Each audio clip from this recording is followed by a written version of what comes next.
Je vous dis la traditionnelle bienvenue de la faculté de théologie et de l'école de l'oufouettisme. Aujourd'hui, nous allons continuer dans notre démarche qui est, disons, la compréhension du message de Houphouët-Boigny pour son peuple. Aujourd'hui, nous allons continuer, nous allons parler de la foi nouvelle. Mais pour faire comprendre la foi nouvelle, nous aurons besoin quand même je vais parler de la chose de l'énergie humaine.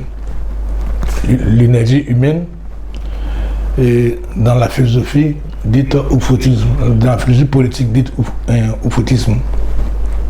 Pourquoi? Parce que je vais opposer l'énergie humaine avec la chose dite de la matière première. La matière première qui constitue la cause de toutes les guerres que les hommes passent le temps à se faire. Donc, ce n'est pas pour l'homme que l'homme fait la guerre, mais l'homme fait la guerre pour la matière première. Donc, il faut déposséder l'autre de la matière première alors qu'on la juge important pour soi-même. Alors, je dis que si la matière première remplace l'homme, bon, est-ce que ce n'est pas finalement une manifestation du mépris, en fait, pour l'homme? Mépris qui est entretenu par cette même raison que nous voulons comme celle qui gouverne le monde. Alors, comment cette raison peut-elle s'arranger pour comprendre que la matière première est importante et ignorer l'homme, ignorer l'énergie même humaine qui constitue en fait la première des matières premières. Alors, je dis que c'est une manifestation du mépris. Parce que si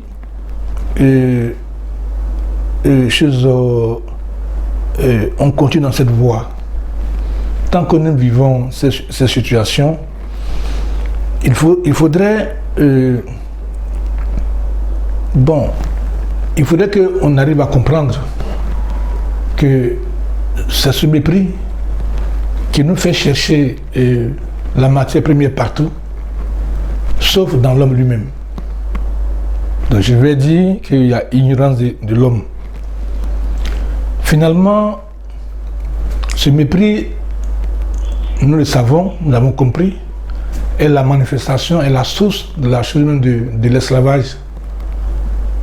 Et par le fœtus, donc, j'explique de cette façon que, en réalité, nous revendiquons d'avoir été esclaves, d'avoir été colonisés et esclaves.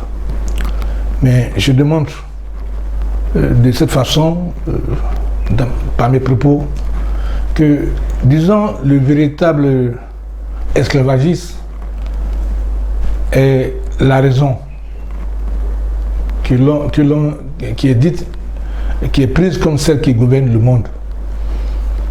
Alors, l'esclavage, donc, nous n'avons pas été les seuls à être esclaves.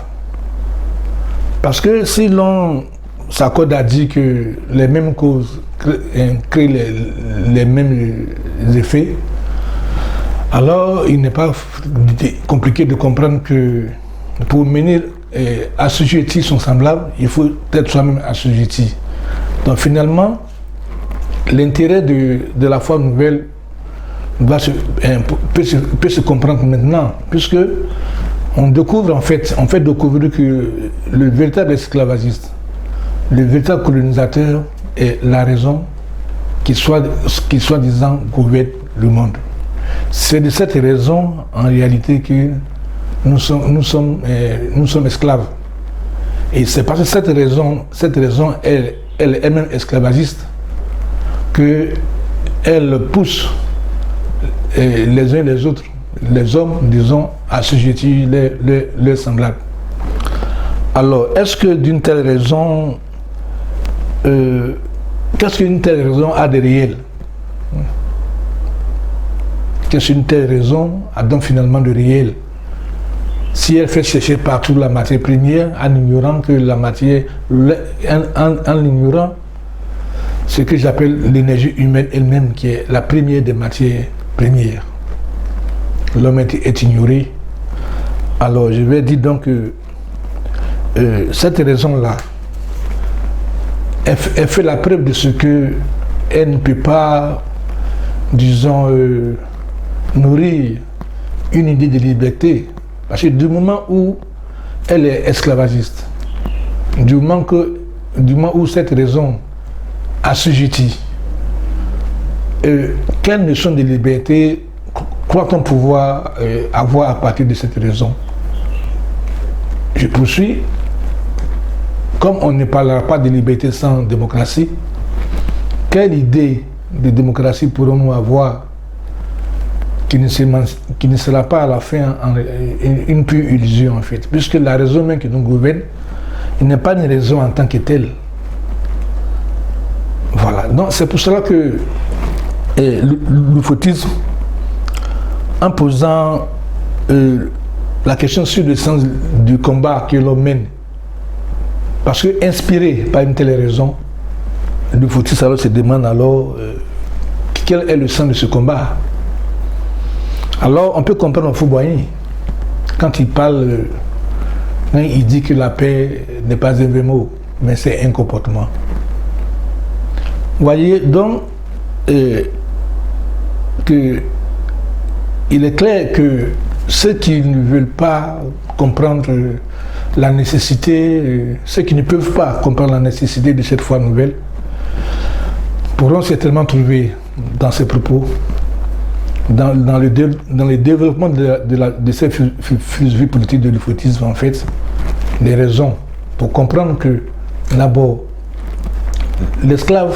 l'esclavagisme n'est pas celui que nous avons connu. Le colonisateur n'est pas celui-là. Mais le colonisateur est l'esclavagiste. Parce que le colonisateur est lui-même esclave d'une raison. Donc il est colonisé par une raison qui lui enlève l'essentiel que lui, en tant qu'être humain, peut avoir comme une conscience. Alors, ce colonisateur va venir à son tour coloniser et nous instruire de cette raison et nous demander, en fait, de l'adopter, de sorte que nous ne puissions plus faire de projection de nos devenirs qu'à partir de cette raison. Ça veut dire que finalement, on ne sera jamais libre. Alors, Houphouët-Boigny peut être alors compris par le recours qu'il fait à Dieu. Parce que le recours qu'il fait à Dieu, il faut le comprendre, est une recherche de la raison, d'une raison autre que celle de la raison que l'on veut gouvernante du monde. C'est ce qu'il faut comprendre.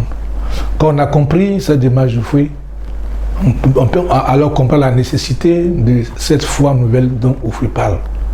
Je l'ai déjà expliqué, on ne peut pas prétendre vivre l'indépendance, vivre la liberté avec une raison qui est elle-même esclavagiste et qui pervertit la conscience de l'homme. La preuve se voit. L'homme n'est rien devant la matière première. Or, la matière première, elle est faite pour l'homme. On dépossède, on croit tellement à la matière première qu'on trouve indispensable de déposséder ceux qui possèdent cette matière première-là de ces choses-là. Vous voyez qu'il y a une inversion de la raison. Bon, écoutez, alors, je parle donc de l'ufoutisme, de la politique de l'ufoutisme, qui va alors essayer, qui va œuvrer pour mettre l'homme à sa place, pour faire comprendre que l'homme est la première matière des matières premières. Alors, la défense que Houphouët prend de la chose de la liberté de l'homme, cette défense-là, elle peut se comprendre, sa démarche devient aisée à comprendre. C'est la raison pour laquelle j'ai dit que dans un contexte de politique d'État laïque, d'État que l'on veut laïque, la prononciation même du mot religion sonne ça fait bizarre un peu dans la tête des hommes, ça fait un peu flou dans l'esprit des hommes. C'est pour ça que j'ai commencé par dire que non, Oufoué n'a pas remis en cause la chose de la laïcité. Mais Oufoué a compris que c'est la raison que l'on veut gouverner du monde qui est le problème, en fait, de l'être humain. Parce que finalement, il ne s'est pas cru plus esclave que celui qui l'a colonisé. Voilà le problème d'Oufoué. Il ne s'est pas compris comme plus esclave que celui qui le met en esclave. Il ne s'est pas compris plus colonisé que celui qui vient coloniser son peuple.